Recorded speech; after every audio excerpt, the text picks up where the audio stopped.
Hi అండి, welcome back to Lydia's cakes and vlogs. So ఈరోజు నేను 1.5 kg చాక్లెట్ స్పాంజ్ని అయితే ప్రిపేర్ చేస్తున్నానండి. మొన్న వీడియోలో చెప్పాను కదా, 1.5 kg కేక్స్ అయితే 2 అయితే ఆర్డర్ వచ్చాయని. దాంట్లో ఈ కేక్ ఒకటి అన్నమాట. ఈ వీడియోని స్కిప్ చేయకుండా లాస్ట్ వరకు చూసేయండి. ప్రాసెస్లోకి వెళ్ళిపోదామా.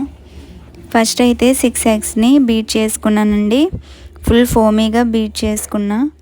ఇలా బీట్ చేసుకున్న దాంట్లో 1.5 కప్ షుగర్ పౌడర్ని 2-3 బ్యాచెస్లో వేసుకుంటూ బీట్ చేసుకున్నానండి. ఇలా చేస్తే షుగర్ అనేది ఉండలు కట్టకుండా ఉంటుంది, ఓకేనా. ఇలా కలుపుకున్న తర్వాత 1/2 కప్ అండ్ 2 టేబుల్ స్పూన్ ఆయిల్ని వేసాను. అలాగే నేను చాక్లెట్ స్పాంజ్ ప్రిపేర్ చేస్తున్నా కాబట్టి 2 టీ స్పూన్స్ చాక్లెట్ ఎసెన్స్ని వేసానండి.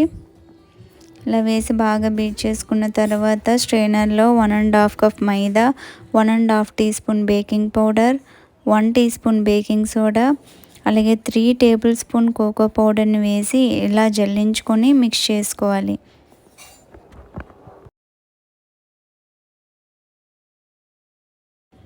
ఇలా మిక్స్ చేసుకున్న తర్వాత 10-inch టిన్లో ఆయిల్ని లైట్గా స్ప్రెడ్ చేసుకున్నానండి. బటర్ పేపర్ని వేసి నేను మిక్స్ చేసుకున్న మొత్తం మిక్చర్ని కూడా దీంట్లో వేసానండి.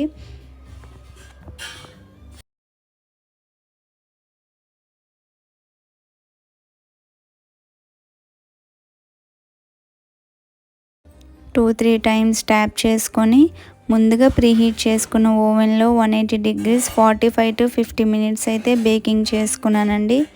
చూసారా ఎంత పర్ఫెక్ట్గా వచ్చిందో. సో ఇది చాలా ఈజీ ప్రాసెస్లోనండి, మీరు కూడా ట్రై చేయండి. దీనికి ఐసింగ్ నెక్స్ట్ వీడియోలో చూపిస్తాను, ఓకేనా. ఈ వీడియో నచ్చిందా అయితే లైక్, షేర్ అండ్ సబ్స్క్రైబ్.